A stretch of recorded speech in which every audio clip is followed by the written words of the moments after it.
Hello everyone. Thank you everyone for being here diligently with our class. Let's start the practice of refuge to renew our refuge in the triple gem. Not some external Buddha, but the how to wake up from the slumber of unawareness, ignorance, and so on. So then really you can see the unfolding of the Buddha. Then the Dharma is that which causes the unfolding. Your refuge in the Dharma is what you do, and then the you are the Sangha. You are actually learning to not only affirm refuge in the triple gem, but you actually are experiencing the incredible blessedness of the refuge. And of course here on a conventional level we express that gratitude. Whenever we know we have refuge, you could not believe that you have. And so we are expressing that incredible gratitude and thankfulness and to the Buddha consciousness, who no doubt is omnipresent. Dharmakaya is omnipresent, and Nirmanakaya and Sambhogakaya is already omnipresent manifestation. So you're actually acknowledging all of that. And it doesn't necessarily have to be done verbally. If you are really in refuge state of mind, it's always there. It's indescribable state of mind in the meditative state of refuge. But formally and conventional, we express them verbally, and we even count them as if refuge can be counted.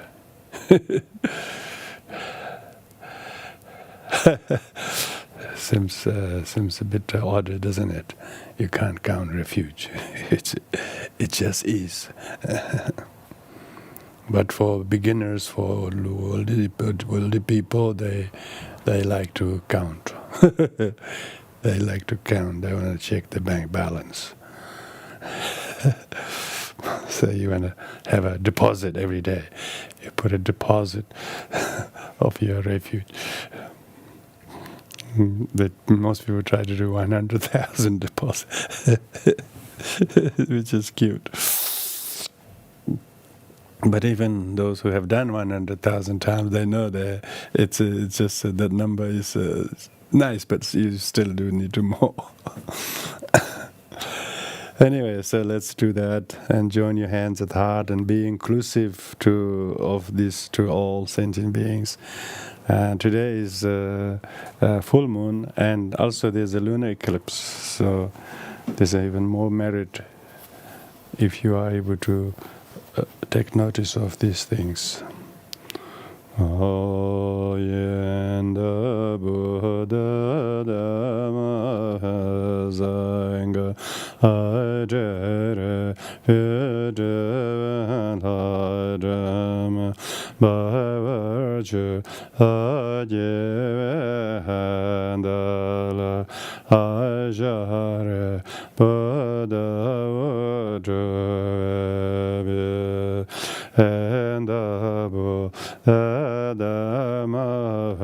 Asanga Ajere Vidya Dhamma Vajra Ajevandala Ajare Buddha Vajra and Dhamma Asanga Ajere Vidya Dhamma Vajra Ajevandala Ajare Buddha Vajra May all beings have happiness and cause of happiness. May they be free from suffering and the cause of suffering. May they know apart from happiness that knows no suffering.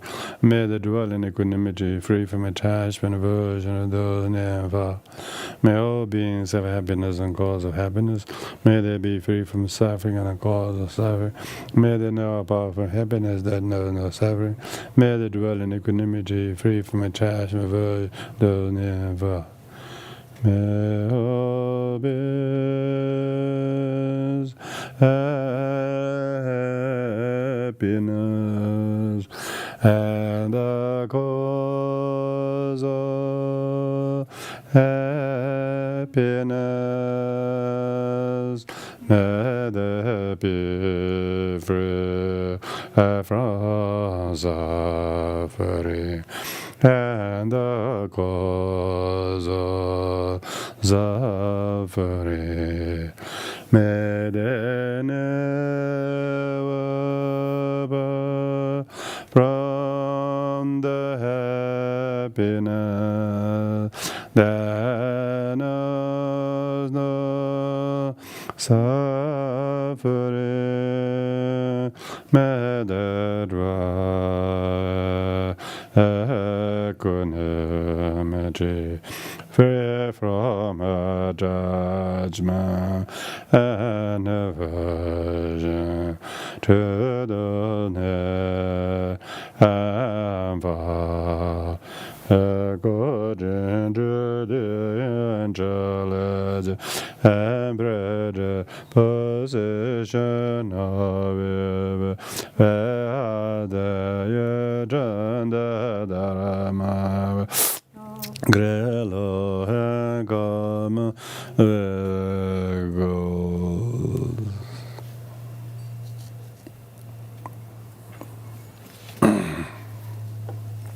This class to celebrate the Lhabab Duchen, which is the anniversary of Buddha's descent from the heaven. It falls on this day, so we will do the 16-hour puja instead of this session. So we're going to invite everyone to join. And traditionally, the full moon today is the day that Buddha actually promised to return to the world, as he was in the heaven of 33 realms, where he was teaching Abhidharma to his mother. Then the people on the earth, King Prasenajit and everybody in Shravasti, because Buddha went from Shravasti to heaven of 33 realms, and so the citizens of Shravastis were very missing the Buddha. They actually didn't want him to go, and then they said that Buddha said that since you already know me and I'm here as well as I'm there, you really don't need me physically here. Even when I'm not here, I'm here. And they say, no, you should stay here. And then Buddha, it is said the Buddha commissioned a sandalwood statue of him, and he said, you should regard this statue as me, and then don't feel as if I'm not there.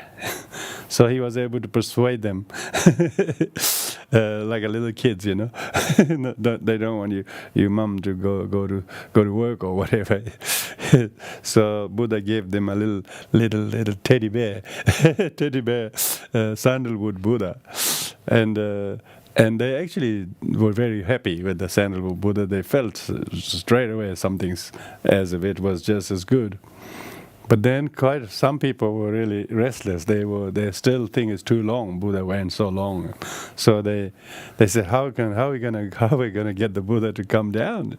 He never told us when he's gonna come and how long the thing is, and then they sent Moggallanaputra. Moggallanaputra is just a monk. He had the jet sitting at anywhere he can go anywhere miraculously. Then he went up there and requested the Buddha to return on today. Today is the day that marks Buddha actually promised to return to the world in 1 week's time. So that's why the 22nd of the 9th Tibetan month falls this Lhabab Duchen. So that's why we're going to do that. So most of you probably have the 16-hour puja. Anyway, we will screen share or send you if you don't already have. So this week's notice will tell you the Zoom link and so on, because we have also invited the people who were here in the class.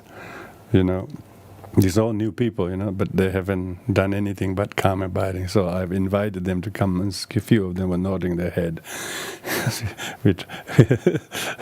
So the first time they'll be doing the puja together in person. So that's what's happening next week, everyone.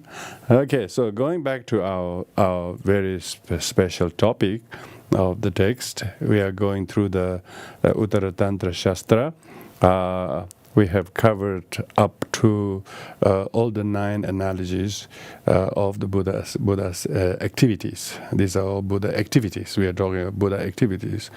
And verse number 355 is where we finish talking about all the 9 analogies as Buddha activities.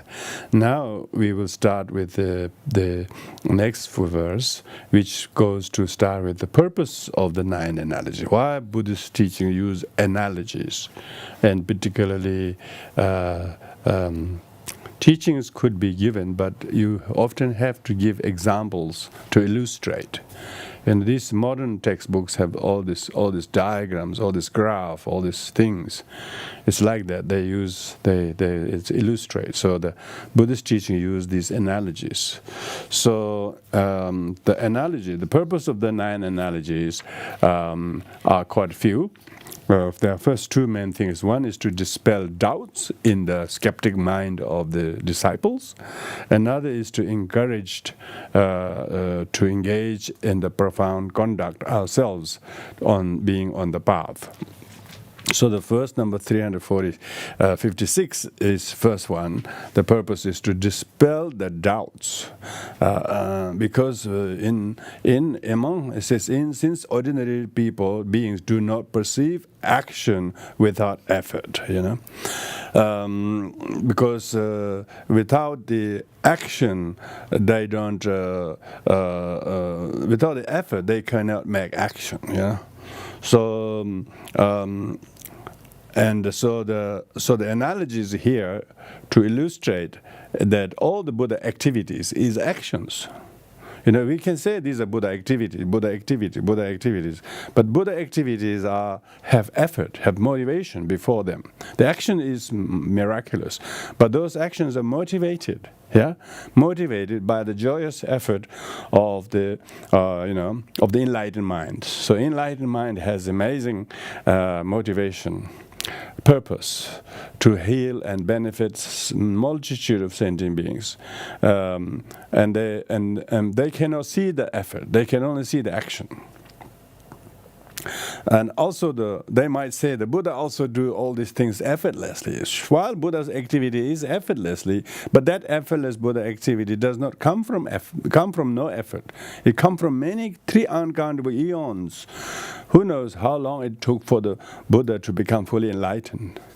They say first they have to conceive bodhicitta, then they have to cultivate and make a commitment, practice each of the 6 paramitas for many, many lifetimes. And this effortless effort that we see the Buddha activities are actually unsurmountable effort has gone. So therefore, one shouldn't think Buddha is a magic, someone who effortlessly can do that. It's not saying he can't, but that came from all the right effort. So the 9 analogies that we went through, starting with the Brahma, and then all the way down to the 9th example, all of these are taught to dispel the doubts of those trainee sentient beings who might think that Buddha's activities are all effortless. Buddha can do anything for me, save me,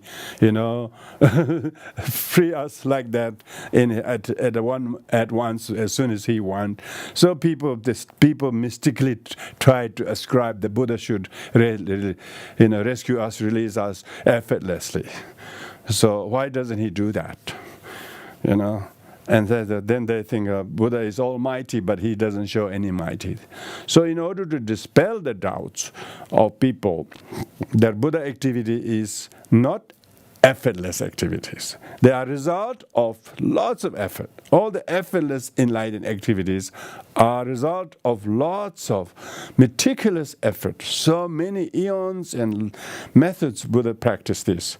If you see somebody very, very expert in his or her field, whether they are pianists, whether they are sports person, whether they are whatever they do with such grace and effortlessly, looks like they're doing so effortlessly, people who do the cooking shows, they can throw omelette in the sky and make sure it doesn't fall straight. They can do all of that.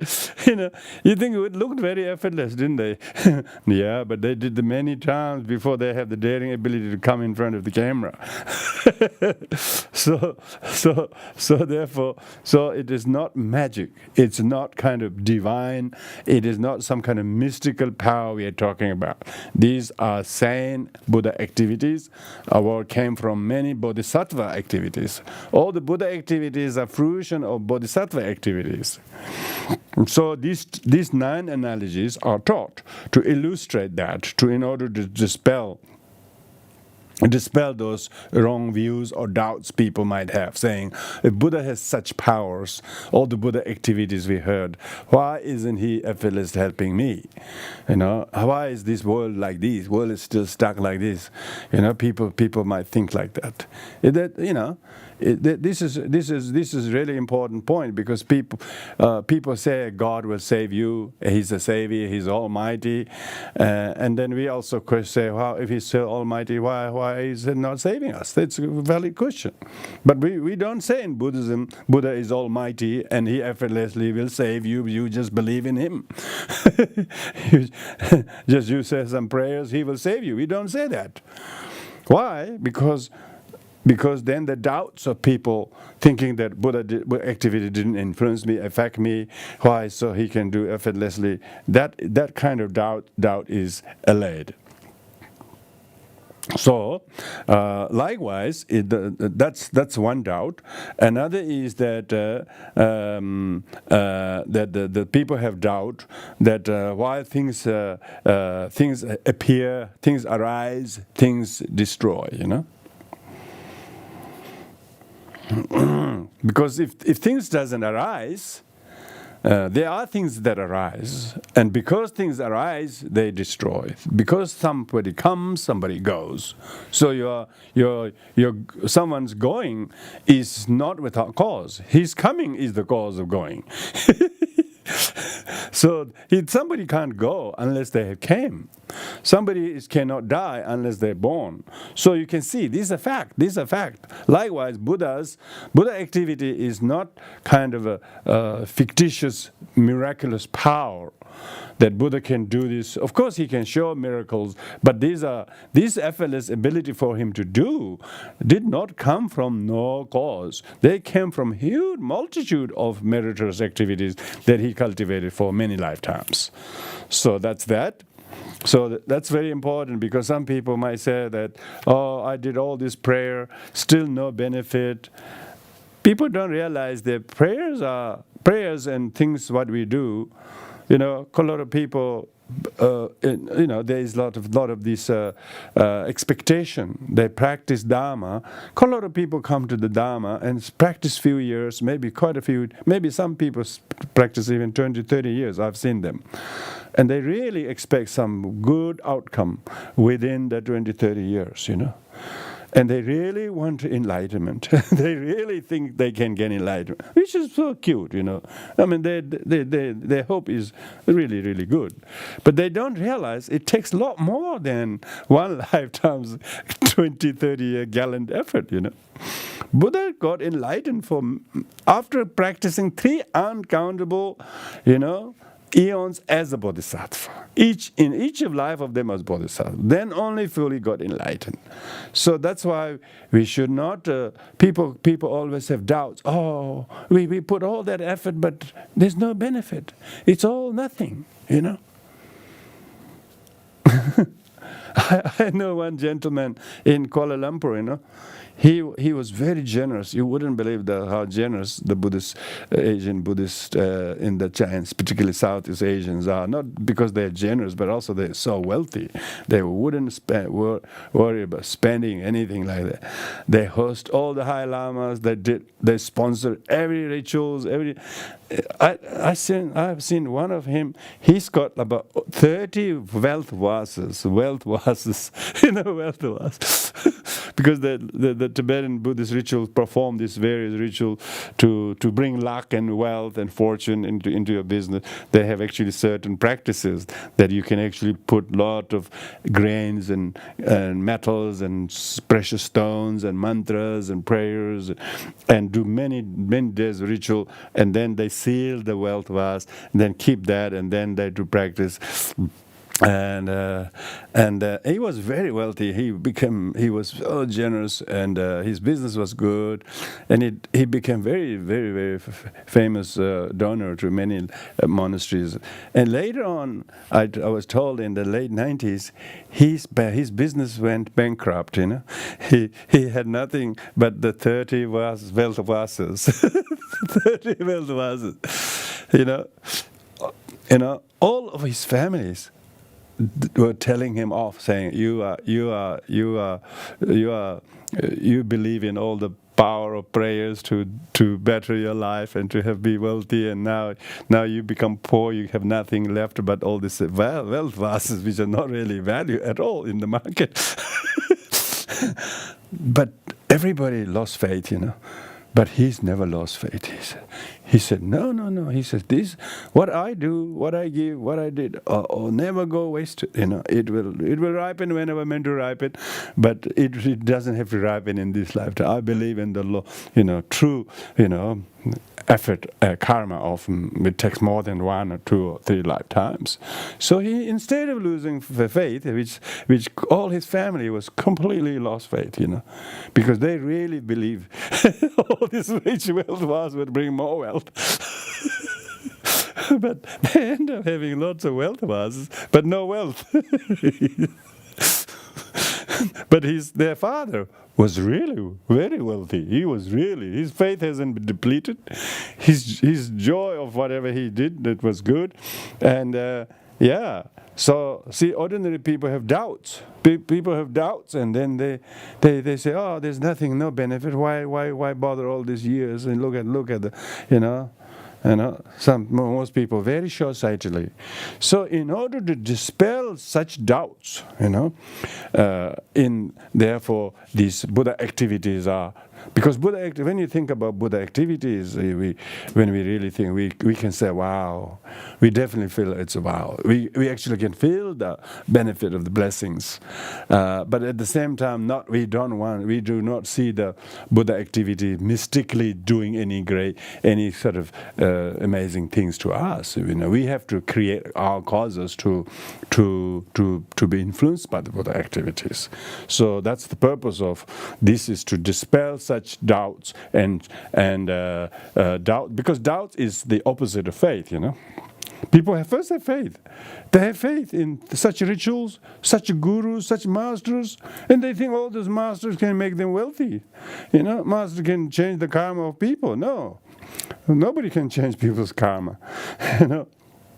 His or her generous giving is never gone astray, never will go astray, because that's the incontrovertible nature of law of cause and effect, never will. But quite a lot of people lose such kind of faith very quickly, because they are looking very short-sightedly, as if they should be rewarded for the good they did in that very life exactly as they like. No, that doesn't quite happen. There are lots of reasons for the person to go bankrupt. He didn't go bankrupt because he sponsored all the things. There's lots of business reasons why his probably friend will tell you in the business, in the economy, he'll tell you why he went bankrupt, how unskillfully he invested, and so on. So there's a lot of other reasons. But yeah, so people can easily lose their faith because doubt is the killer of those people who have faith. So the purpose of these analogies are so that we do not become subjected to lose our faith and misplace our faith in such things, but actually then dispel the doubts of trainees from this point of view. So that's that. Second one is to encourage to engage in the profound conduct. And it says that these nine analogies we have gone through have been excellently taught in a sutra that explains their purpose.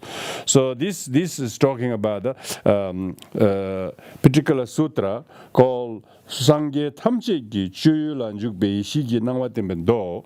It says that the sutra that is the ornament of the illumination of wisdom of all the Buddhas engaging in the noble activities. So it is stated in that sutra, and therefore all those sutras in that sutra, all the nine analogies there. So the Asanga didn't make up these nine analogies. I make up nine analogies here. I make up some analogies, contemporary analogies, but Asanga's analogies are all in the sutras. All in the sutras. So that's why Asanga did not write a single verse without based soundly on reliable Mahayana sutras. So that in a sutra, but here in the commentary it gives the Sangyeki Choyula Jukpe, meaning how to engage in the domain of Buddha activities. Ishigi Nangwa Gimbendo means sutra of the ornament of illumination, the wisdom of engaging in the Buddha activities. And what does that say?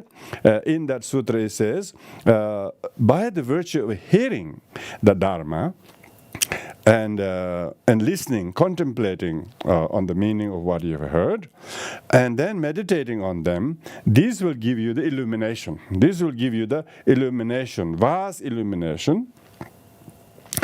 Almost like your mind will become so much vast and clear.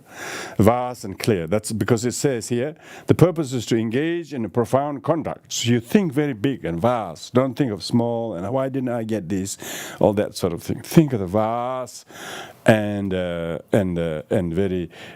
very splendorous. So these analogies have been taught to explain their purpose. What's the purpose? Purpose is so that the bodhisattvas can engage in vast examples, vast purposes, not just for short, simple some kind of finite outcomes. The vast changing their conduct. It changes their conduct. The man I was referring to, his conduct's completely changed, He didn't looked as he was poverty-stricken. He doesn't seem as he's a bankrupt. He was still as delightful, as joyful as he ever was. He doesn't look like someone who's lost everything. He didn't. It's only his family members who are doing that because they didn't have any of the realization. They didn't have them. But he himself was completely, as happy as ever, as he has not lost anything. He's gained everything, so to speak. So therefore, what it does, it makes people to change into developing vast and profound conduct, to engage in the Buddha activities conduct. So to shift from the ordinary finite me and my well-being, my material well-being, that kind of not so mean and more so kind of a small-minded, but vast-minded. See, that's the purpose of it. The purpose is to engage. And furthermore, it says the wise adorn with great delight of wisdom. Yeah, as a person who can really see the point of these analogies. The wise is intelligent enough to know the point that these analogies are illustrating, and their mind will be adorned, meaning ornamented, with great light wisdom. They can see the wisdom. They can see the vast wisdom, And the sign is not so much you getting richer. You're getting richer materially. Is that the sign you're looking for? Oh, that could be contributed. But no, he was richer with contentment. He was richer with not having to become an owner of all the sorrow, all the material wealth. But he was able to become much more contented than he had materially gained a lot of profit. Yeah, this is what I'm referring to. Great light of wisdom born from studying it. Yeah, studying the Dharma, studying the Sutra, will swiftly engage in the conduct of all Buddhas. Yeah, so the person is now changed. Like Anathapindika. Anathapindika previously was doing business, crisscrossing India from west to go to Magadha, Magadha to Saravasti, going like that. Later on, he turned all of his wealth to buy this Jetavana grove and to establish the Buddha Dharma and the temple there. And he himself attained arhatship. Amazing, And not to mention how many else, as a result of him inviting Shariputra and the Buddha, whole Buddhist ministry grew there. And people like Angulimala would have never been converted, liberated if it wasn't that. Look at the vast activities. Look at how he has enabled other people to engage in the conduct. He of course in the end he became himself a monk. I mean, look at also King Ashoka. Ashoka was so powerful, so strong, but in the end he also became a monk, and he was able to influence his son and daughter to spread Dharma in Sri Lanka, which benefit of which we even see today. So that's why therefore. In the purpose of these analogies are to change people, to influence people. The merit we talk about, the benefit we talk about, is how it changes people behaviorally. In the schoolyards, they say, where they're teaching meditation, there's less fighting, less quarrel in the schoolyard. It's like that. That's how the benefit is there. How it swiftly changes the conduct of people from bad to worse, from good and from mean to generous, from lazy to diligence. All of these things are small changes that you and I also try to see within our own lives, not only physical habit, but also your attitude about someone. Previously you may have lots of sadness and anger towards somebody. Now you don't see them anymore. You don't hold them with the bitterness anymore. You used to hold as angry for days and days. Now you wouldn't even hold hours. It changes us. That is because it makes everyone to engage in the conduct of the Buddhas. Yeah. So why we talk about Buddha activity? In order to change the conduct of individuals. Because the activity of Buddha is to teach, to become a role model for others to learn from and look up to, isn't it? Very good. And the Buddha himself did this, and then his disciple, and then the good culture of transformation.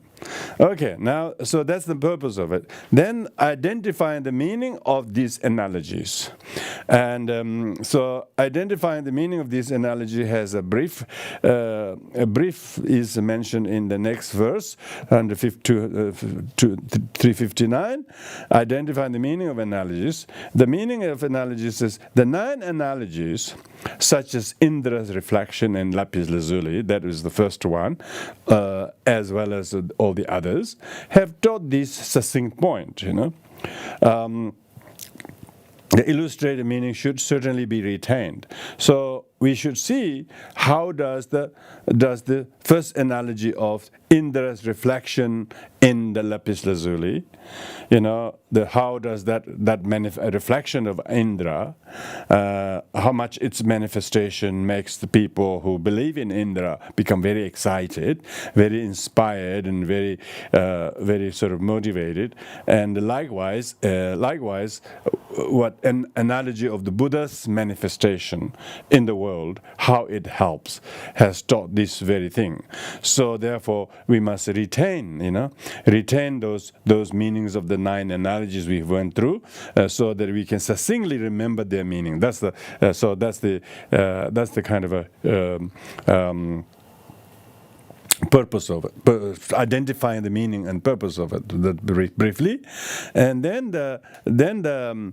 each of the 9 analogies here again elaborated in verse number 360.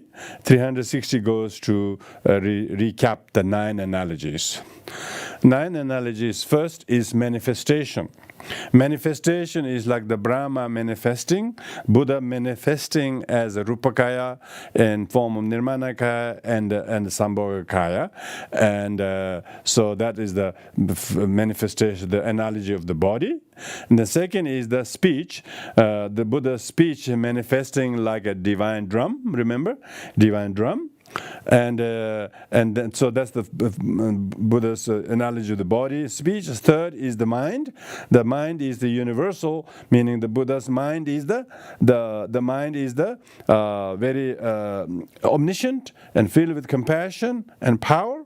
And this compassion and power and wisdom, compassion and power are universal, meaning that Buddha's wisdom of discerning all phenomena between matter and consciousness, from deluded sentient being to enlightenment, he knows everything universally. There's nothing that he doesn't know. And not only he knows, but he has compassion for each and every sentient being, like a father or mother has to all the children. The Buddha has this universal compassion to all sentient beings. And not only he has wisdom and compassion, but he has power to change people. Exactly. That's you will see that change power when the sentient beings themselves predispose, like we are just predisposing. And I'm sure there's some changes in you. By the blessings of this fellowship. So this is what we call universally the Buddha's manifestation, his mind, and then the emanation. The emanation, Buddha himself actually manifested in various forms in the world, He manifested in the form in the world, and as a Shakyamuni Buddha, as a historical Buddha, as well as various other manifestations, the emanations, and then shining wisdom.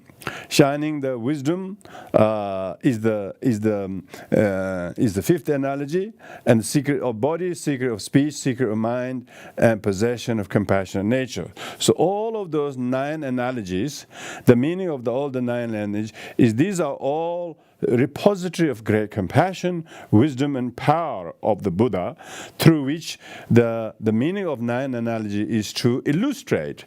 And so here now the identification of the meaning is all continuums of effort is very peaceful. So this 361 is Buddha through his through these 9 analogies. Yeah, we have the 9 analogies, and his effort is very, very peaceful.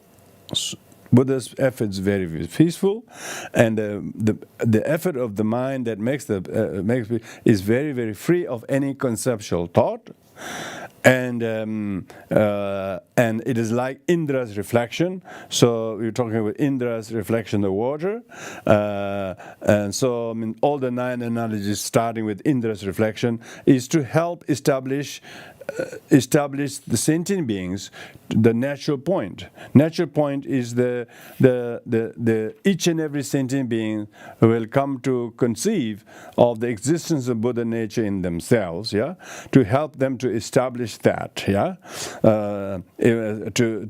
establish that.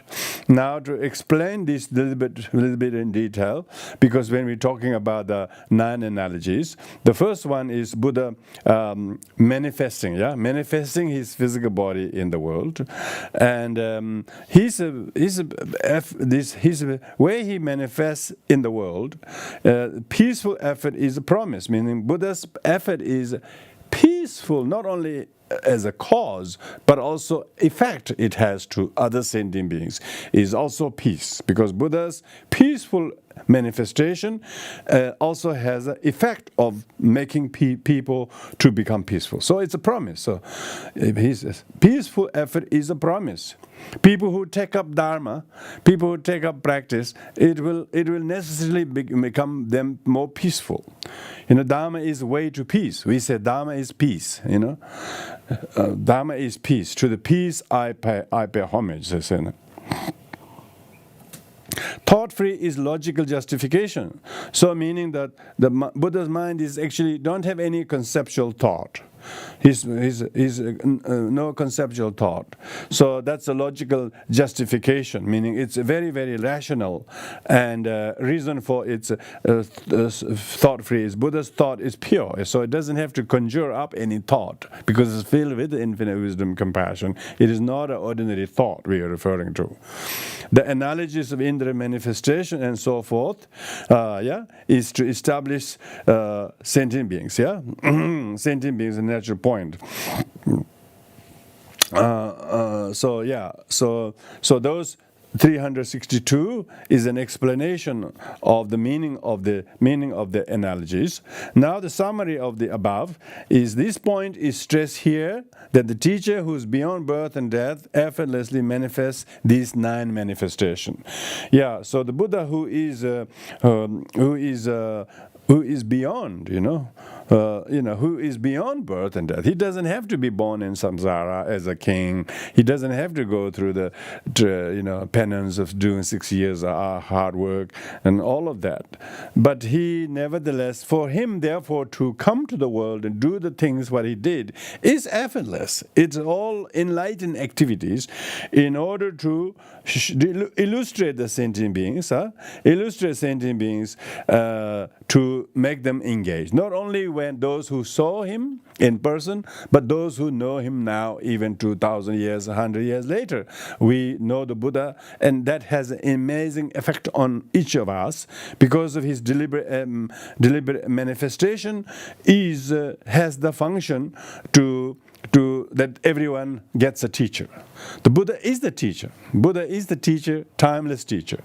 He's the teacher, only teacher. He's the only enlightened teacher. There's no other teacher. Other human teachers are only soldiers. They are foot soldiers of the Buddha. The actual commander-in-chief is the Buddha. So the Buddha is that the teacher who is beyond birth and death is the real teacher.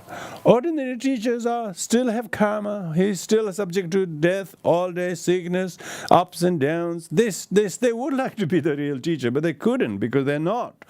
You got to distinguish that. Monkey look like people, but wait until you see the tail. And that's the only beginning of it. There are many traits in the monkey that is not human. So so these teachings are to illustrate the Buddha. Buddha is the teacher.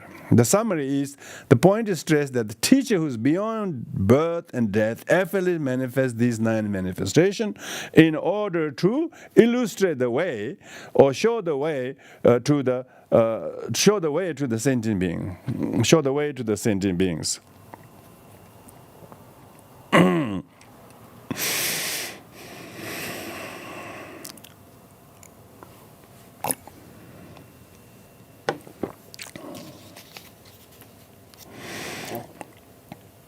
So now we move to next point, which is those who understand this point of the 9, the enlightened activities. The people who understand the activities got 3 points. One is what kind of people? Who understand the enlightened activities. Second is the coherent meaning of the analogies, because if you understand the analogies, you pair the analogies with the meanings. Yeah, here it goes to to go to summarize again those those who understand the enlightened activities, the effortless enlightened activities which benefit others for as long as there is existence, like that of Indra. We use the first of the 9 analogies is the Indra, and Indra was an example of the manifestation. Yeah, because Indra manifests in the world to help. And then the second is the drum. Drum is the analogy to indicate the speech of the Buddha. Yeah, speech of the Buddha, like the drum beats, and whoever hears the drum only hears the drum. Yeah, but the speech of the Buddha is not the drum. Once you've heard the truth of the Buddha, you don't have to keep hitting the drum. You keep hearing the Buddha. You keep hearing the right speech. You keep hearing the 4 seals of Dharma always. So it's the analogy is the drum, because drum, when you hit the drum, people will hear. Only in the say the Deva realms, people only hear the drum in the Deva realms. We don't even have the drum beater in this world. That's what the Muslims always beat the drums and make the calling and a big noise they make to remind people of their faith and of their prayer and so on. But those people who have heard the Buddha's teaching, the 4 seals of Dharma, that all things are impermanent. For instance, if you remember that, you don't have to keep people telling you all things impermanent. You can see them everywhere. You can see them in the street. You can see them in the nature. You can see them in your own thoughts, your own perception, your own feelings, your own needs, what people are, all things impermanent. You don't get disappointed people change. You think that's true. That's the nature of things. See? So that's the drum. The drum doesn't need a beater, You have already heard once, and that's it. You know all things impermanent, but most people don't remember. They don't understand. See. So who understand the enlightened activities? Those who understand activities are influenced by activities of the Buddha. They know everything's impermanent. If someone turns their back to you, you don't get disappointed. Because that's the nature of things. Even you have promotion tomorrow, and you don't get too excited about it, Because if there is a promotion, you get excitement, there will be demotion soon. so you don't get attached to the promotion and get disappointed with the demotion. No, we have already heard the drum. We already were walking up from the sleep already before. That all things impermanent. So you don't get attached to promotion. You don't get attached to some friendship and then get hurt because the person is no longer treating you as a friend. It's not. A person who hasn't heard the Dharma, who doesn't understand the seals of Dharma, are like that. But those who have heard the Buddha, those who have been walking up from the drum by the drum beat, the drum is the analogy of the person hearing the teachings of the Buddha, and not only listening all the time, but remembering the meaning of the teachings all the time. Buddha said, remember impermanence. If you remember impermanence, you are far more meritorious than being blessed by all the Buddhas. They say, even if all the Buddhas were to physically manifest before you, they can't bless you more than realize impermanence. Amazing. This is nothing mystical about it, If you sit and meditate and you realize everything's impermanent, sometimes we say, yes, everything's impermanent, but we need to remember continuously. We need to keep hearing the drum, So the purpose of those who understand the analogies, the drum is the analogy of Buddha's speech, And the clouds, Clouds is analogy of the universality of the Buddha's wisdom, compassion, and power Why? Because clouds completely fills the whole space, the whole town, whole city of 2 million people. They are completely covered by the cloud, like universal. The clouds is an analogy of how vast it is. Likewise, Buddha's wisdom, Buddha's compassion, Buddha's power, are like the clouds. What does the clouds do? Yeah? What's the clouds? The clouds got huge influence for people to have rain or cool shade or whatever it is. There's no one who's not covered. Everybody have experienced the shade or the rain. Likewise, there's no one who would not hear the kind, wise knowledge of the Buddha. So therefore, when you look at the clouds, then the Brahma, Brahma is the Brahma is analogy of the shining wisdom. Sorry, emanation. The emanation. Brahma is an analogy of emanation. So you can pair the 9 analogies and the things that they are analogous about. So Brahma, and then the sun. The sun is shining wisdom.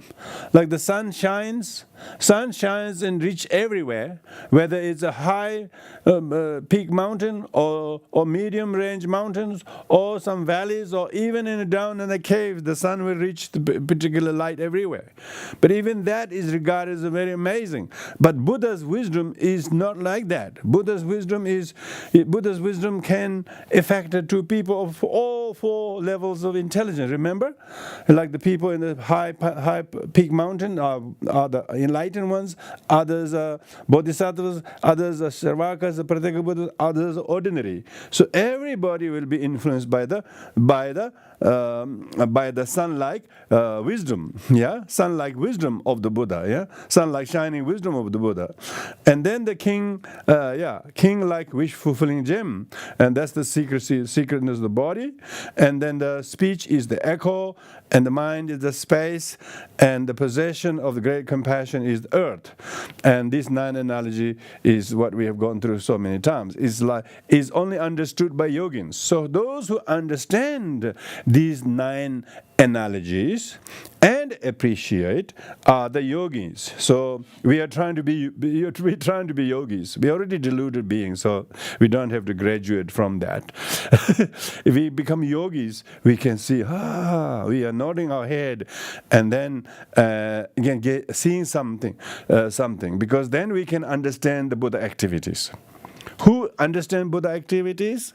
By you remembering these 9 analogies and what they represent for. And those who understand the Buddha activities, and then will therefore be influenced. What is the benefit of the understanding the Buddha activities? It will influence themselves to change their way of being, their conduct. Remember, the purpose is to transform our conduct, physical conduct, verbal conduct, mostly importantly mental and in emotional conduct. They talk in intelligent emotions, After listening to the teachings and reading the teachings, if you remember 6 of these, 9 of these, all of those things are technical details. But real thing is your attitude need to change. So much so that you do not have any ill will towards something, or anger or negativity as you previously have. That is the yogi. The yogis are one who is the word yogi in Tibet, naljor. They become the possessor of a natural qualities, natural abundance. They develop a wisdom that is naturally abundantly accessible for their mind if they are like a yogin. Yogins have the access to access the natural abundance. Natural abundance is compassion, the wisdom, and power to transform your habits, transform your physical habits. Like the person who loses everything, but he doesn't feel bereft, or he doesn't feel lost, or he doesn't feel poverty, he doesn't feel destitute. People deliberately take vow of destitution. Remember that. People deliberately become monastic in order to feel wealthy. They don't take the vow of destitution in order to feel destitute. Most people think, how can they live? How can they can support themselves? In destitute, most people suffer. But the practitioner who have simple things, who doesn't have many needs, they look very glorious. They feel joyous. They feel contented. They don't feel they need anything because they're not craving anything. This is the yogi. The yogis are not necessarily someone who's always practicing around the clock, He's so happy, he's so happy and have no worries, no enemy, no contentment, no competitions. doesn't mind people putting putting him down or treating him badly. He doesn't mind any of that because he's no longer self, remember? he's no longer self, which is really good. The self is completely quashed. The yogi is the one who has completely abundantly enriched by not having to crave for things. So therefore these analogies are only understood. See, the word only means it's like person have to be a yogi. The yogis have yogis have spiritual experiences. The ordinary have deluded perceptions. So when you become a yogi, you no longer are mourning and groaning about your worldly problems. If you are still doing that, then you are still a deluded sentient being. And the yogis will experience those things. They might be sleeping on the street or somewhere very simple. They got nothing, but they even though they may feel cold, they may feel a little bit, but they don't think of that as the thing to think. They are more abundantly joyful that they don't have craving, or they don't have greed, they don't have enmity, they don't have enemy. They're more abundantly kind of relishing that state of mind. So yogis have experiential perception because they do not feel attached. They don't have the clinging and craving and wanting and needing to possess. They don't have to be the possessor, let alone looking for possessions, because so these are only understood by yogins. So it's not easily realized by most people because there's not many people who want to be yogis too quickly, Yeah, most people are still worried they may become yogi too quickly. Yeah. There's no danger of people being yogis quickly, because they will be then they will be then what we call a useless vagabond. They don't want to become useless vagabond, I think all the yogis are happy to become useless vagabond, And Patu Rinpoche says he is the useless vagabond. And when Patu Rinpoche was going on pilgrimage, he had so little to carry. He had a little rucksack, He didn't even have a attendant, He was so simple. So some of the teachers have written saying how difficult it is to be yogi.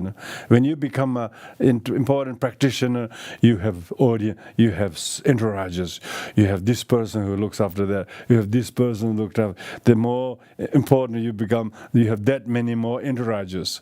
But Patu Rinpoche was no. He wanted to go other direction. He wanted to reduce the size of his baggage, let alone looking for a carrier of his baggage. Even the what bag he was carrying was too much. He says he doesn't. So he has a very simple baggage that nobody wants to take from him.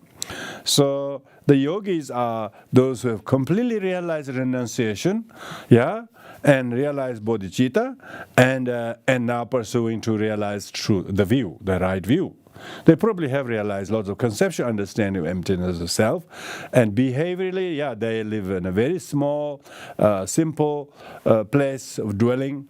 Now, in the old days, this was the norm. This was the norm. Most practitioners are like that. They live in a very frugally, simple, and not sophisticated, not having so many demands or needs. Yeah, it's very difficult to become yogi. Because to become a yogi, you have to basically give up. You have to renounce everything. And to understand these teachings, to be understanding these teachings and emulating these noble examples. That's what we are referring to. So that's a very high, I would say, example to look up to.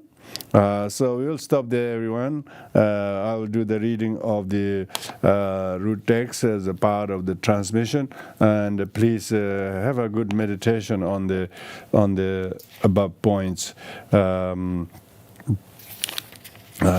which is very, very important to meditate and realize these points.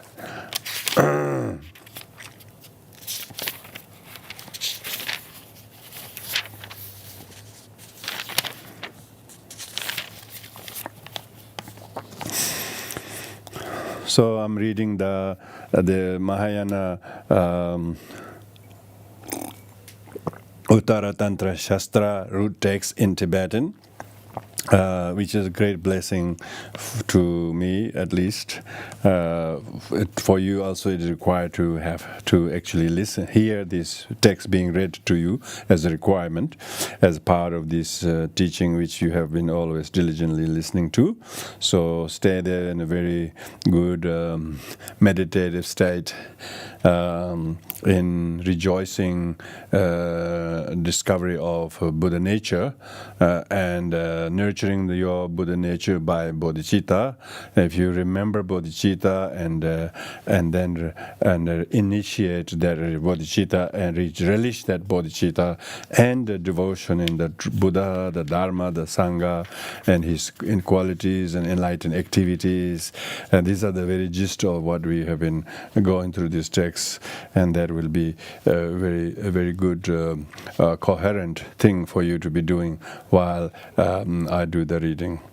O namo yalaya gedan ledan nijingu chugon dada me genan da roa kunji janan jiza tamje gedo da ge judan da ranu jenda da da godane de la damba gonzo gunyin tada namba membe rewa ne yende yawa chuju jende dani jenen jerwe ne tambe tene guyin de chanso namje da ego para panzo zobe tambo gune dola zo jawe yende namda de nipa jiwa jembe ze name yende dada doni mare jevla doje minji ni nan kodo zenge de shikba manje ka yin de tebe den ba nam ni jun de ne da ne me le nam je na me da ne wang bo na ga na da ne me ba da gon do lam da zam de nyomo je ma me ba da ne ne je zo jen ba da la ye me da shi wa da ken be do ne nam bo ne da ne me na me ga da je me ba na zo da nyomo nam je wang bo zo da ngue ne je zo jen ba da la ye me da za ba ze zo me je go je ze den da xin nan be da ji dan je da ga yin ba do je je cho go zo ba zang jo da ge nan go ba je ba da lam de ba ne go don da min ji ba ne nam ga min ji ba ne nam ba je da je xie je ngo bo nam ge xie da xie je je ba de ba ngo ba da ba je je da den ja den be je to ja la me xin de zhe me to da dam je je ran xian den de zong je zhang zong gang de to ba me re da wang bo ji de na da da me re da nam la zha ba me ba ju ba da de yin co nan tu wang bo sing ga ya le ne de me den be za dan den bran chu da ja ja ming a de den la nya zhen ba nya me nga zhen ba nya zhen ba ma ja dong a je de je na zo jian me nga ma da dan nya me nga de de dan zhen zhe zhen ba xia nam zhe Namjoji, Shizibanya Menga, Lena, Ishing on the Tula Ishibame, Tadrajuji and the Danja, Dumbe Manje, Trudan Jazaniada, Tuya Tadejin, Dujeta, Ane, Danyo, Transo Lamin, Dundan, Dumbatan, Zunjudan, Jamba Namda, Jimmy Shira, Dado, number Jova, Shija Dunga, Ziba, Lena Yamenga, Kangelezon, Tamji, Ishing on the Jazon Juba, Tuzon Dado, Toba, Meban, Kemba, Jazin Juba, the Kanton Jovan, Jimmy, Tamjo. 全部绕过吧，突厥全部当天加瓦你的三千南京你的吧，少少老爷去看一遍，去年的南干没，南给今年真没老早前年刚的苏拉没，啥就没了南个，中班几天当南都忙的，满的年年蹲着咱员几天当南都忙，零年过了咱当呢，杨先小老民工的什么人的这些呢，这玩意呢的话的，帮着学校来些了，过年都当的话，新白那样的上浪波行的不说呢，若对生跟着话的，他过本面的话，本国人的家长的对不起他们买把的，家人用说大把也经过了当天，真把你同着吧，真把人家大家问着，前面些决定把你拉到三大上。남다 참년 입단에 채와라가 조단에 자린 담에 삼매자 로로와의 총회 란중 갈라 빙가에 자단 삼배 양예다 아제서 우바 주저제단다 현재 지면 주부 간단的주도를 은대 다진 사바다 바바 세진 동的심전조 바부 레다시 레다 잠시레네 구의 견도 예전 계와다 우저 대매는 전도의 나로 넘런 전신 긴관다 군도 상보 대매 장성다 세매 부의 동안 책배고三面开发孙权一帮的，得到东北门王成都中，其他这面开业代表苏北就东给中国在那东华大，提前建设交接做到的，早上经过能的东华大，原定出去早些帮，得到说就觉得个人人家经济间都也简单些吧，这每节八单的简单，中班每节有没，多些生干卡大个，去年单位白等多，都说那里都说那里到的，这段中间人把些，现在你们就把它把这计划工作，国家这个把信用都普达一旦解决了，领导人的每节呗，场所都能多些，刚才另外人不接，刚才人不点别接，刚才点把没得接，每节就能多些钱，这个每节都没接，点节早能做把些，都把生给钱，国际做准证明啊，关键一些刚来讲，就没把那么人，特别三千样大个，你明年睡觉多把没，突然就能。他们啦，这就是能点半年，超多马里巴家节，三来个节真的，今天年度他觉得冷的让中的，可能冷的，这些别人那把人，今天过年这就少去没了那么今天得把也今年来的那个的，得大用的，孙觉呢，讲的就个他觉得，那我觉得的，一的要没觉得，都能这么用。当然，这些人等个什么叫专业的话呗，这边去了找本呢。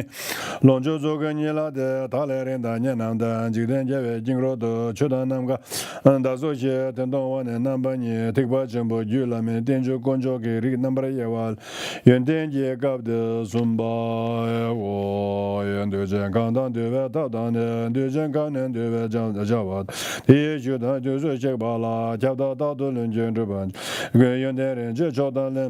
讲的一些就说那一些你我这特别嘛乱个话的人，他外面家家那个大家，30年的用的这么没得3000公啦，前面那么些呢，你们谢谢正节找我3000那么些土鸡龙给能跑的，感谢感给对我看看也加刚东这，这也那么多见面这都把到的人群中，对健康呢感谢给对吧？大刚对这加刚多呢，刚才有当对的，眼睛这也真把他天天。用这的，特别就这些啦呢，那么多把没就，你不能讲把啥觉得创业当呢，等别就等着讲究全部的讲究深圳用说用说这特别太牛毛的，因为牛毛把这说都跟等着，今年都这全部也那 do born de nan koran ji yan ja zo da ni ma da ne nam ge den da lo yin je bra ja ji ju yin de ren jan da den je san nan ja zo je sam je dam je ni je je zo ni da ne ni ma yin ja je dong da de me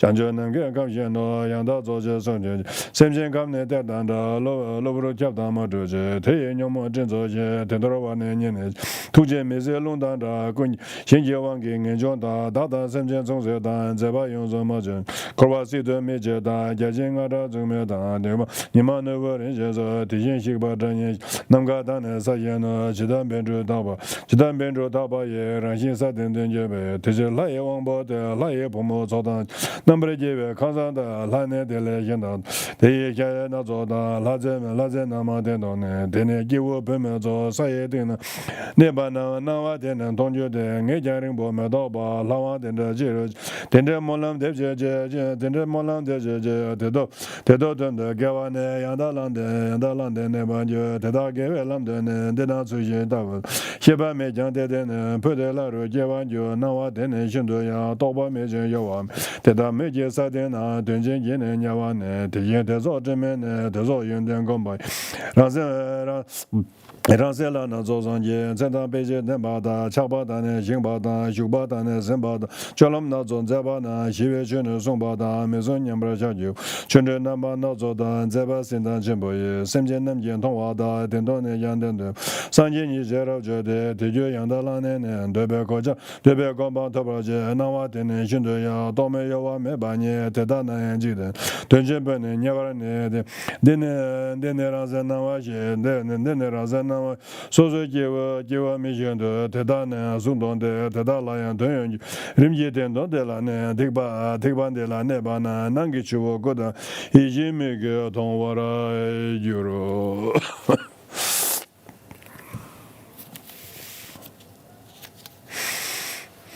So that's the reading. We'll stop there. You are free to ask some questions or comments, please. We have a bit of time, but it doesn't mean we can't finish early. I don't know what we're finishing, but if we're practicing, we're never finishing. You can't finish practice, can you? I don't think so.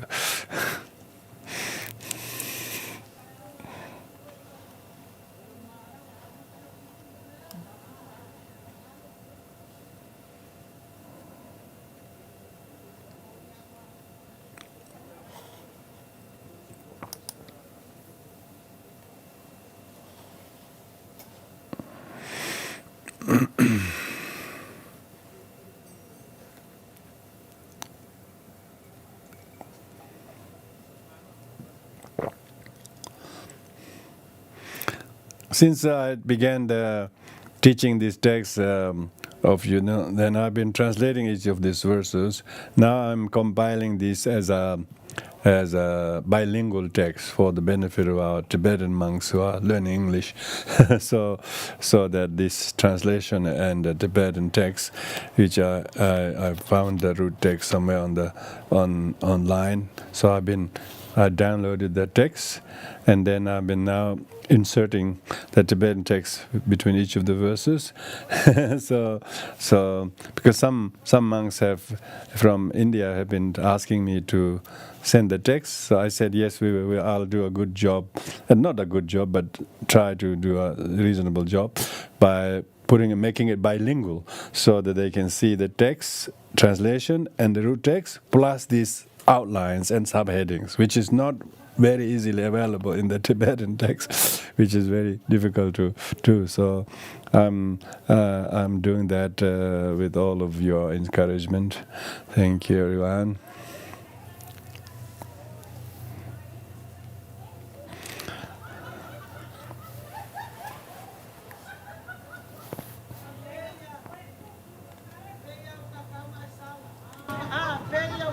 Rinpoche? Yeah. There's a question on YouTube from Vic asking what is the language of the text? Oh, the language of the text is in Tibetan. There's some question on YouTube. The language of the text is currently in Tibetan, and also, of course, I have translated that. But originally, it was in Sanskrit. If you haven't heard the story of the original, the text was written by an Indian monk in 4th century. His name is Asanga. So Asanga is the author of the Mahayana Uttaratantra Shastra, and this root text has been translated into Tibetan in 9th century. It went through quite a few revisions and quite a few translations as well. But in the end, it was as you can see at the bottom end of this text, it was translated from the Sanskrit into Tibetan in Srinagar, in Kashmir. You know, Srinagar is a very famous city. Srinagar is a very famous for Tibetan scholars to go and study and work. So that's the Srinagar is where. So it says here that this was translated by from the Indian, which means Sanskrit, by the great Indian Pandita and scholar Sajjana, grandson of Brahmin Ratna Vajra, and great scholar of Srinagar, and the Tibetan translator London Sherab. London Sherab is very famous Tibetan translator in Srinagar, the incomparable city of glory. If you haven't visited Kashmir, you should visit, and you go to stay this houseboat hotel, very nice, and Dal Lake, very nice. I've been there in the early 80s. I couldn't believe I was able to do that. Someone shouted at me. And it is that city, you know, Srinagar. They translate in that city. So it's very old, you know. The Tibetan translator, London Sherab, this is, I think he was in the 10th century. He was a contemporary of Lotsawa Rinchen Sangpo. He was the early 25 Tibetan translators who worked with many Indian Panditas. So it's very ancient work, you know. Translation of a Sanskrit text written in 4th century, and then translated 500 years later into Tibetan. And since then, this text has become one of the 18 main textbooks of all Tibetan monastic colleges. And most of them scholars who have Lobun and Kempo degree finished, they would have all memorized, heard the teachings and so on. So it's one of the kind of a very famous textbooks. And it has a number of Indian commentaries, one by what we call auto-commentary. Auto-commentary means commentary by the author himself. So the commentary is also written by Asanga. There are a few others as well. They're not that different. A lot of them are identical. You can see they plagiarize it. And then later on, when Tibetan scholars studied, because Tibetan scholars then studied all the sutras, all those 8 sutras, which are the sources. And then the commentary I'm reading from is run by Rongten. And there's another little bit more longer commentary by Gyaltsab Je, which is Lama Tsongkhapa's disciples. So in Tibetan we have many commentaries, and this reason for this commentaries are the Indian Shastras are all written on the basis of the sutras, and which is discourses, and then Tibetans have to write the commentaries because the Indian texts are written in metered version in Sanskrit, which is really difficult. If you don't know Sanskrit, you can't translate Tibetan. Even you translate in Tibetan very well, if you really don't know the etymology of the Sanskrit, you can't get the translation into Tibetan very well. So you can really, these days, people appreciate the Tibetan translation so well because it went through meticulous collaborative work between Indian Panditas and Tibetan Lochawas, and then it was revised again and again for a number of times until it was all authenticated. But around 13th century that it finished all the revisions. So since then, it is on the lips of most practitioners who have mastered this. So it is. I'm reading from Tibetan, but there is a Sanskrit version is available, and because I think mostly these were restored. The restored version of Sanskrit, the original Sanskrit, I don't think was survived. But also, it also has translation in Chinese. So Chinese Buddhists were well ahead of time, because Chinese were follower of the mind-only school. A lot of people think Asanga was more like a mind-only school teacher proponent. In any case, Asanga is 4th century scholar. His text was written in Sanskrit and then translated into Tibetan. And now we are trying to make a really feeble effort to translate into English.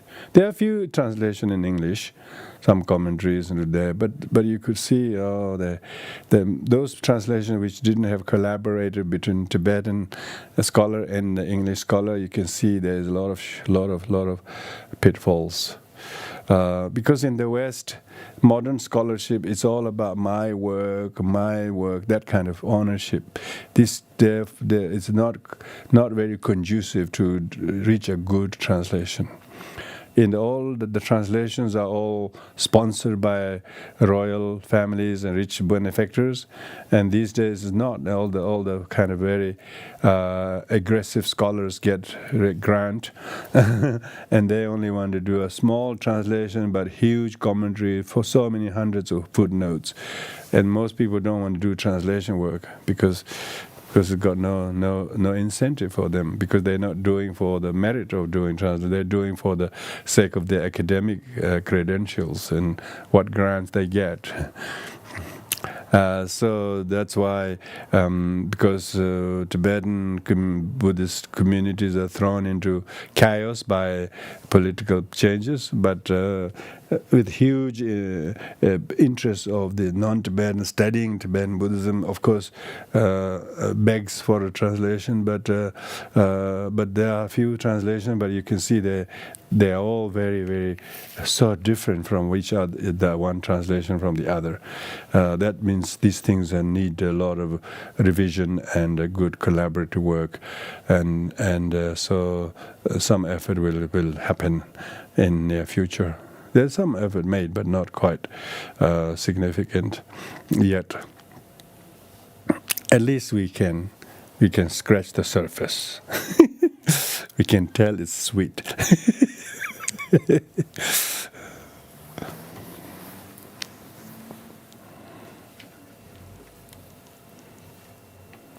Thank you for your question, Vic.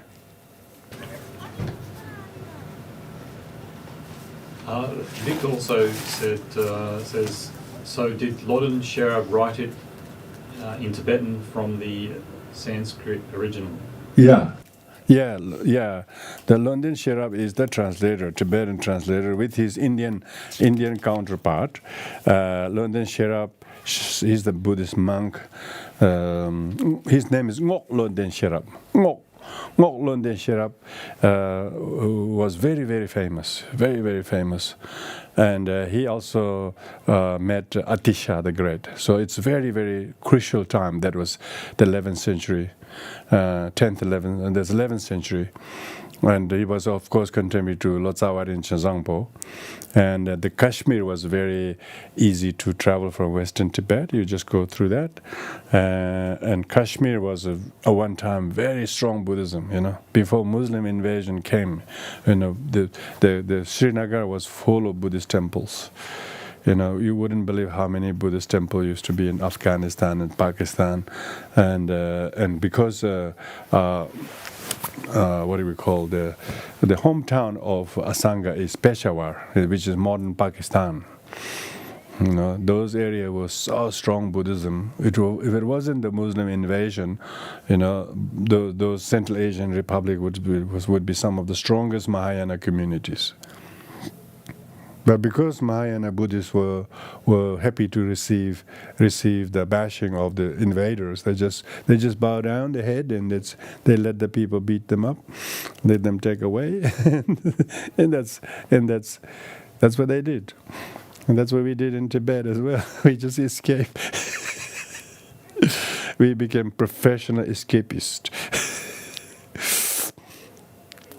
We didn't put even a small fight. Some people did, but no leadership. It's good. who need leadership in fighting.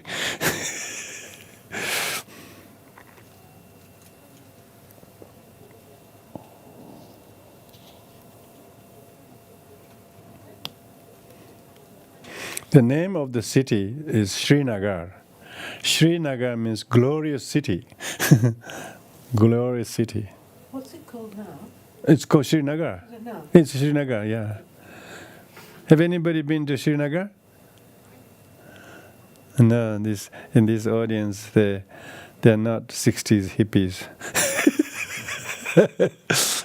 All the 60s hippies gone to Srinagar. You wouldn't believe. They all go there. They all gather and smoke marijuana, and they stay in those boat, houseboat hotels, and those people who invited me were doing those things. So I saw them what they're doing. They're so stoned. They're mostly stoned by the drugs, and then they get stoned by Dharma. They're double stoned, I think.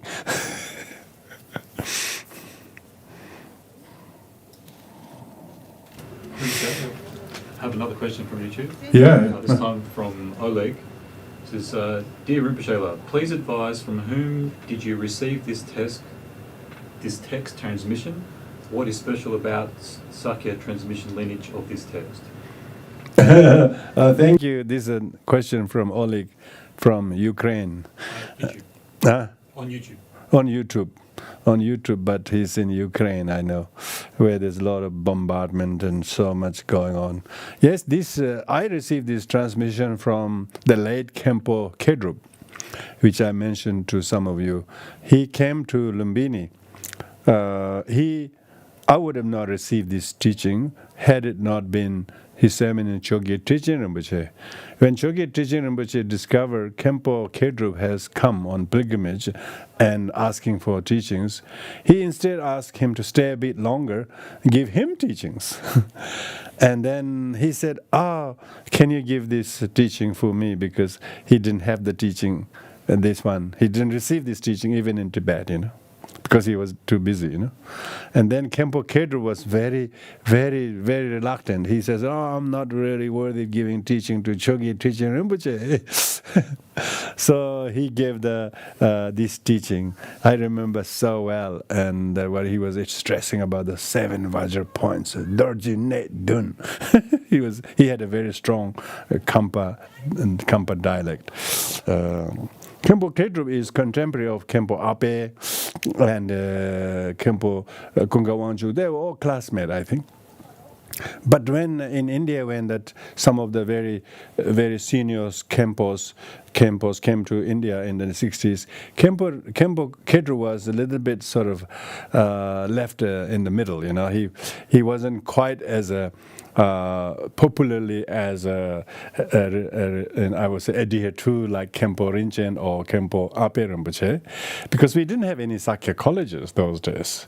So, and Khenpo Kedrup was a little bit sort of, he was a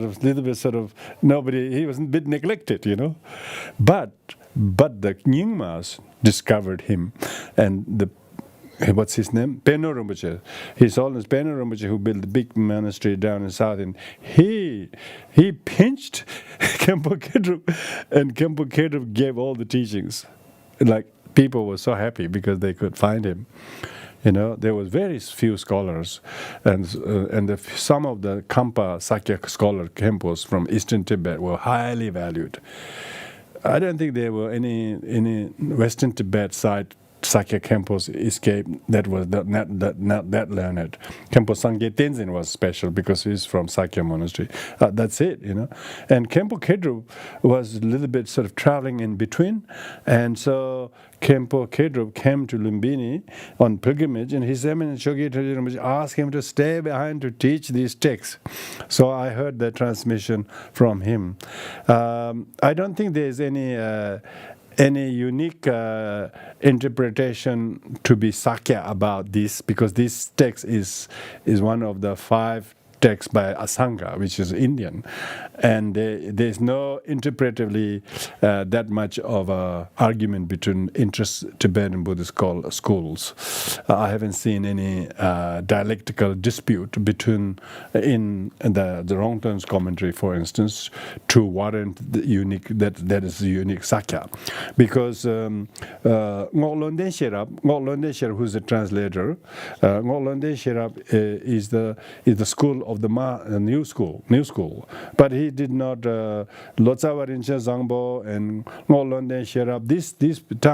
These teachers are not regarded as some belonging to Sakya or Kagyu or even Nyingma, let alone Gelug. Gelug is 14th century schools. It's too young to be having any claim to this Tibetan Lotsawas. So Ngolonde Sherab, Lotsawa Rinche Zangbo, these are very great Lotsawas. They were not Sakya, they were not Kagyu, they were not Nyingma. They were just pure philologists and linguists and scholars and teachers. So therefore, I don't think there's I'm not particularly aware of unique Sakya teachings on this, because I don't think there's a lot of interlineage argument to warrant that, because this is basically very pure Mahayana teachings emphasizing the Buddha nature. But unique feature of this Uttaratantra. Uttaratantra is considered to be very important text for the Kagyus. Kagyus seems to teach these texts very early on, even if not the whole other 5 texts. They always teach these.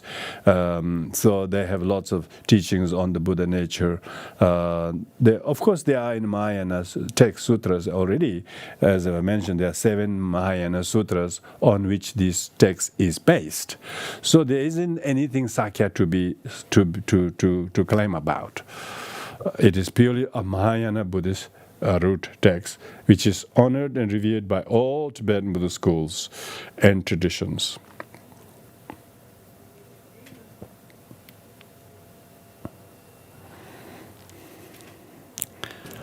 I have a question from Stephen on Facebook.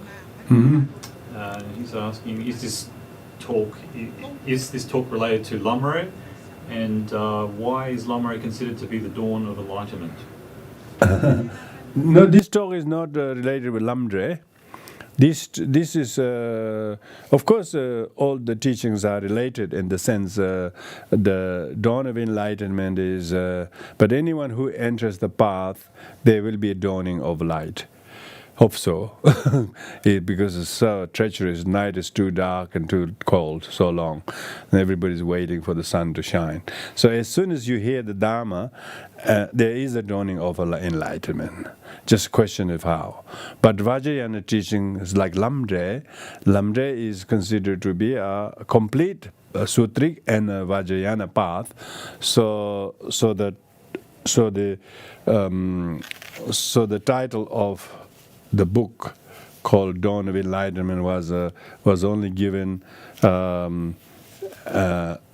as a auspiciously, so that there's those people who get to read and fathom the teachings may have a beginning to dawn some kind of light to their life, to inspire to walk the path of enlightenment.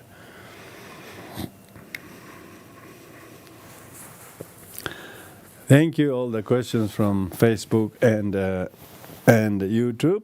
I think we will now conclude here and do the dedication merits by being here with everyone today. So yesterday people celebrated the 93rd birthday of His Eminence Luding Khenchen Rinpoche in India in a very special way, and all the Mustang people from Mustang descended on Dehradun and put up a huge prayer and celebration and offering long life prayer And so we rejoice those good merits, and we did it. We too offer our prayers for his long life and fulfillment of his wishes. I think he's fulfilled all his wishes already, as far as I know.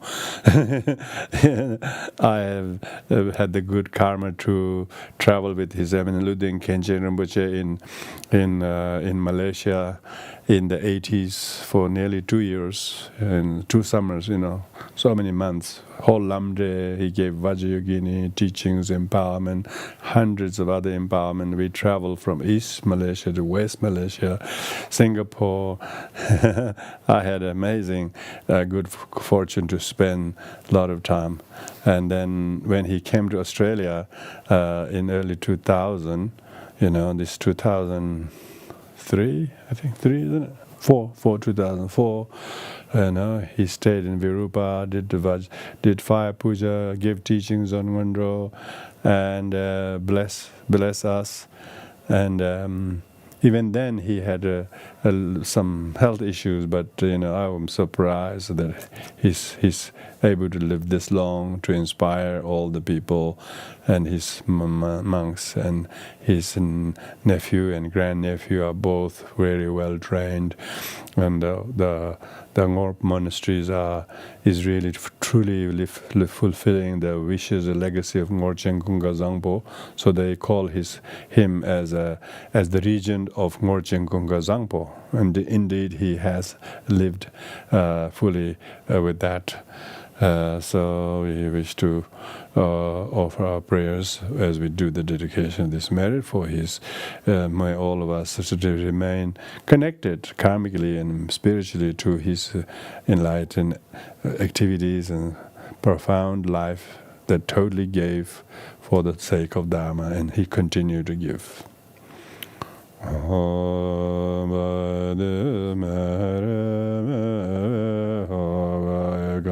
The deva menzage hamnez me alebere obirande ojana padade senede herenda Mahayana Duchen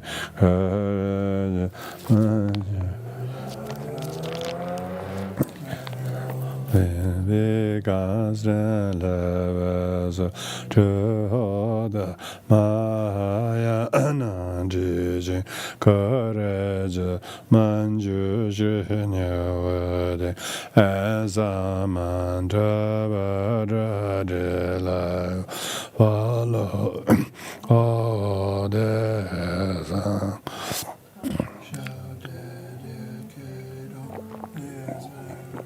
me the excellent body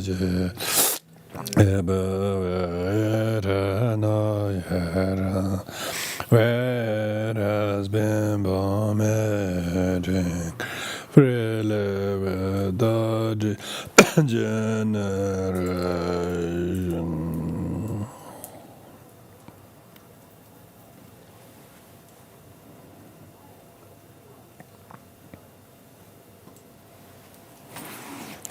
Thank you. Thank you, Rinpoche. Thank you. Welcome.